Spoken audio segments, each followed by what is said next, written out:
Donc, bienvenue à tous et à toutes. Ça nous fait plaisir de vous accueillir à ce deuxième rendez-vous virtuel sur les ressources numériques, donc 2 de 4. Nous en sommes déjà à mi-chemin dans notre parcours de formation. Donc, à ce rendez-vous-ci, laissez-moi vous présenter vos animateurs. Donc, moi-même, Nathalie Bédard. Je me présente parce qu'il y a des gens qui ne me connaissent pas. On a des nouvelles personnes qui se sont jointes à nous aujourd'hui. Donc, je suis Nathalie Bédard, responsable en évaluation pour les programmes PPO, Exploration de la formation professionnelle, Sensibilisation à l'entrepreneuriat et Projet intégrateur. Parmi nous, il y a aussi Mme Danielle Philippon, collaboratrice au ministère, Cynthia Ouellette, responsable du récit du Service national du récit du projet intégrateur, Bertin Desjardins, responsable du Service national du récit du domaine du développement professionnel, et Mme Marie-Claire Roy, qui est aussi une collaboratrice au ministère de l'Éducation. Donc, bonjour à tous et à toutes.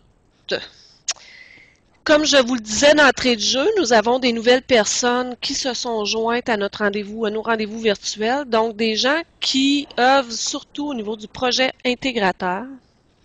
Donc, bienvenue à vous tous.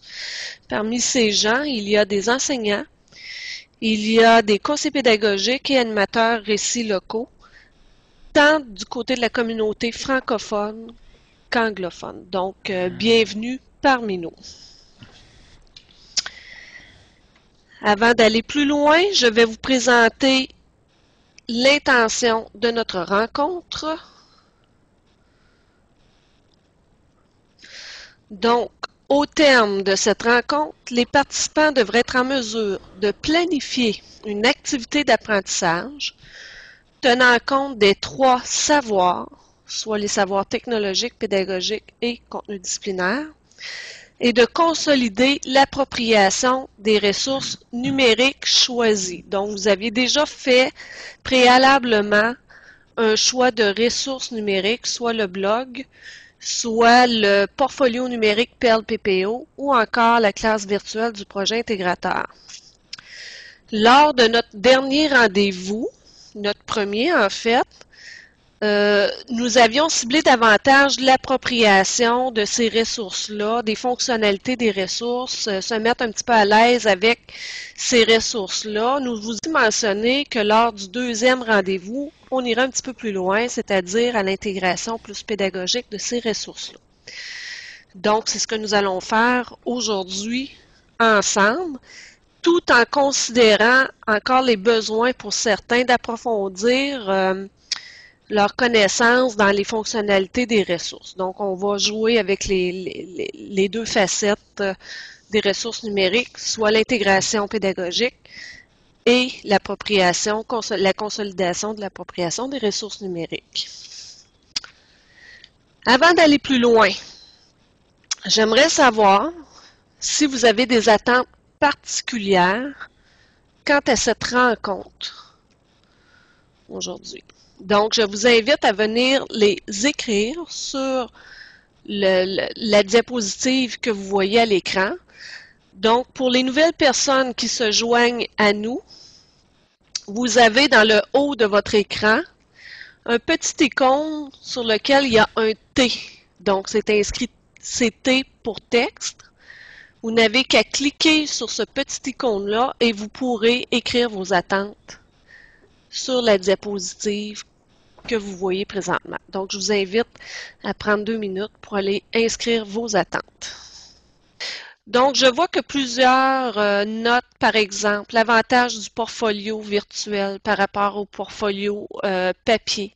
Donc, de s'arrêter, puis je pense qu'il y a toujours une notion de, je dirais, pas de vente, mais d'essayer de convaincre ou de faire voir aux enseignants la valeur ajoutée de ces outils-là par rapport à un outil papier.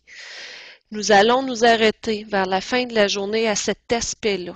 On va vous faire différentes activités, différentes tâches de travail pendant notre rencontre qui vont nous amener à s'arrêter à cet aspect-là. Quels sont les avantages de l'utilisation, soit d'un portfolio numérique ou d'un blog en salle de classe? Donc, cet aspect-là va être traité. Comment intégrer la classe virtuelle au projet intégrateur et PPO? Même chose. M'approprier certains contenus car j'étais absent lors de la dernière rencontre.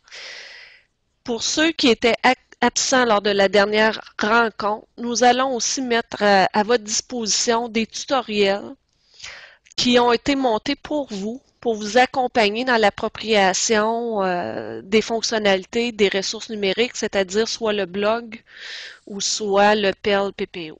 Donc, ce sera possible pour vous de rattraper à partir de ces ressources-là. On parle ici encore une fois de, pour moi, il s'agira de réussir à vendre le PEL. Je dirais, il faut l'avoir en tête.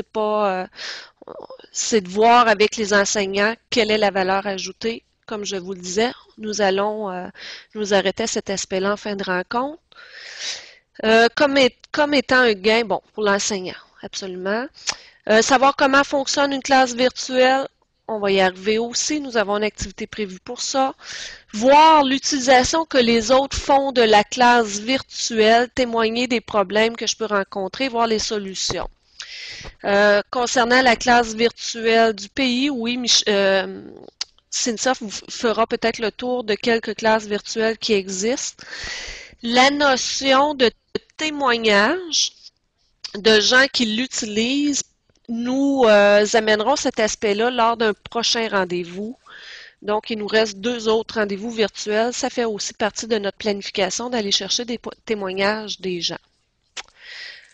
Ce ne sera pas aujourd'hui que nous aurons des témoignages, mais nous les aurons dans un prochain rendez-vous. Mieux m'approprier le portfolio numérique afin de le rapporter aux autres enseignants. Effectivement, c'est un aspect qu'on va vous amener plus loin dans les fonctionnalités du portfolio numérique aujourd'hui, mais aussi à une intégration pédagogique de l'outil. Et je crois qu'avec les ressources qu'on a mis à votre disposition lors de la dernière rencontre et aujourd'hui, vous serez en mesure d'accompagner aussi vos enseignants dans cette appropriation-là. Donc, voilà pour les attentes. Donc, je vous présente le déroulement du rendez-vous virtuel. Donc, nous avions l'accueil, le mot de bienvenue, présentation des intentions et des attentes. La première activité qui s'intitule « J'observe, j'apprends », la pause par la suite. Deuxième activité, « Je co-construis, je transfère et j'apprends ». Dernière activité, « Je partage, j'apprends ». Et à 11h45, la conclusion, le petit devoir et les dates des prochaines rencontres, soutien et évaluation. Voilà pour le déroulement de la rencontre. Nous en sommes rendus à notre première activité. Je vous présente l'intention de cette première activité. Au terme de cette activité, les participants devraient être en mesure de s'appuyer sur différents savoirs technologiques, pédagogiques, relatifs au contenu disciplinaire pour favoriser l'intégration des technologies au service des apprentissages. Pour réaliser cette première activité, je vous invite à visionner 2 vidéos et lire un texte. Pour avoir accès à ces ressources, c'est-à-dire à ces vidéos et ce texte, vous devrez vous diriger soit sur le blog du CPE, vous avez pour la plupart tous l'adresse. Pour les gens du projet intégrateur, Marie-Claire va mettre dans la zone du clavardage l'adresse où vous devez vous rendre. Donc, les gens qui se sont inscrits passe virtuelle, dirigez-vous à l'adresse qui est dans le clavardage. Vous y retrouverez ces textes-là et ce texte-là et ces vidéos-là.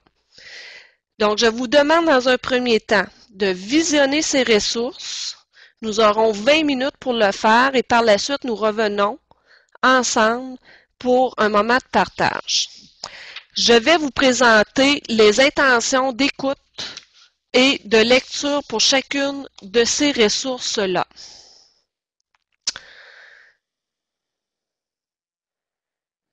Donc, pour la première vidéo qui s'intitule Les immigrants versus les natifs du numérique. Il s'agit d'une vidéo qui avait été présentée dans le cadre d'une rencontre aux leaders scolaires, donc des gestionnaires, et où on faisait où on fait la différence entre deux types d'utilisateurs, donc les immigrants du numérique versus les natifs du numérique. Cette terminologie-là, ce n'est pas une terminologie nouvelle. C'est une terminologie aussi qui a évolué depuis la production de cette vidéo-là. Toutefois, ce que j'aimerais que vous notiez, en fait, que vous observiez davantage dans cette vidéo-là, votre intention particulière, ce n'est pas nécessairement la différence entre les deux types d'utilisateurs, mais davantage toutes les utilisations différentes qu'on peut faire à l'égard du Web 2.0. Donc, tantôt, dans les attentes, on venait nous dire, ben, j'aimerais ça voir la valeur ajoutée de l'utilisation de ces ressources-là en salle de classe. Pourquoi choisir ces ressources-là plutôt qu'une ressource papier? Bien, je crois que vous trouverez quelques réponses dans cette vidéo-là. Une deuxième vidéo qui est le modèle TPAC. Je laisse Cynthia vous la présenter, cette vidéo-là, et par la suite, je vais enchaîner avec l'intention d'écoute. Donc, Cynthia, est-ce que tu peux prendre la parole, oui, voilà. s'il te plaît? Est-ce que vous m'entendez bien? Déjà, juste préciser pour les gens du projet intégrateur, Marie-Claire vous a envoyé l'hyperlien pour vous rendre sur la page. Une fois rendu sur la page, vous allez voir que le premier billet s'intitule « Pour débuter ». Alors, c'est en cliquant sur ce billet, soit en cliquant sur le titre ou en cliquant sur « Poursuivre la lecture » que vous allez avoir les ressources dont Nathalie vient de vous présenter. D'accord? Alors, si jamais vous avez de la difficulté à y parvenir, n'hésitez pas à me clavarder là, dans le clavardage en bas à gauche. Ça me fera plaisir de vous aider à avoir le lieu pour repérer les ressources. J'y vais pour mon 30 secondes du modèle TPAC. Très simplement, c'est vous présenter une alliage de différents savoirs. Donc, autant votre savoir de contenu, c'est important de connaître le programme que vous enseignez pour être capable de créer des activités pédagogiques pertinentes. Donc, le contenu, la pédagogie, mais aussi connaître les outils technologiques qui vont venir au service de votre contenu et votre pédagogie.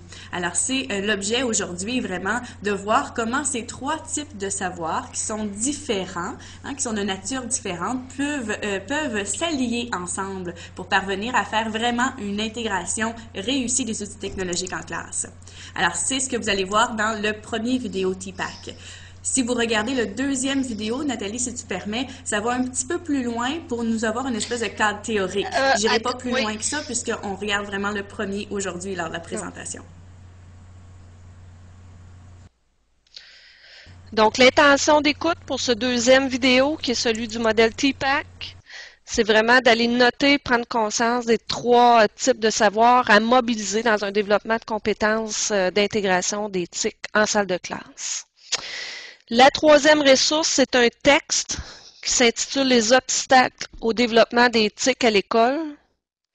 C'est un texte qui provient de la France. La France est aux prises a les mêmes réflexions que nous quant à l'intégration des technologies en salle de classe et les problématiques sont similaires aux nôtres. Donc, ce texte-là vient soulever quatre problématiques, quatre problèmes qu'on retrouve en lien avec l'intégration des technologies en salle de classe. Donc, c'est regarder ces problématiques-là et faire le lien avec le modèle TPAC qui a été proposé et la première vidéo. Ces ressources-là, dans le blog CPE, vous les retrouvez dans l'activité 1, c'est-à-dire dans l'accueil, mais aussi à l'activité 4, parce que c'est là que nous en sommes. J'observe, j'apprends. Vous avez les trois ressources et vous avez aussi d'autres ressources où c'est écrit pour aller plus loin. Donc ça, lorsque vous aurez le temps, ou si jamais vous avez du temps aujourd'hui ou pendant la rencontre, ce sont d'autres vidéos qui vont un peu plus loin, soit sur le modèle TPAC, soit sur le TPAC qui a été je dirais, illustré en fonction du programme projet intégrateur. Et là, je vous dis tout de suite, ici, il s'agit d'un un work in progress. Il n'est pas terminé, ce modèle-là. Il y a encore beaucoup de réflexions à y avoir autour de ça. Donc, c'est en cours d'élaboration. Et finalement, vous allez retrouver aussi l'allocution de M. Veilleux. L'allocution qu'il a fait au colloque RISC, qui est le réseau d'information des technologies pour... je l'échappe, j'oublie le... je l'ai noté un instant. En tout cas, bref, ça a été présenté au colloque RISC et c'est là qu'il a présenté l'école 2.0, le virage numérique, sa vision en fait du virage numérique que les écoles doivent prendre. Donc, je vous laisse aller écouter cette vidéo-là et faire la lecture du texte. Il est présentement 9h31. Nous revenons dans 20 minutes, donc soit à 9h50. Bonne lecture, bonne écoute à tous et à toutes.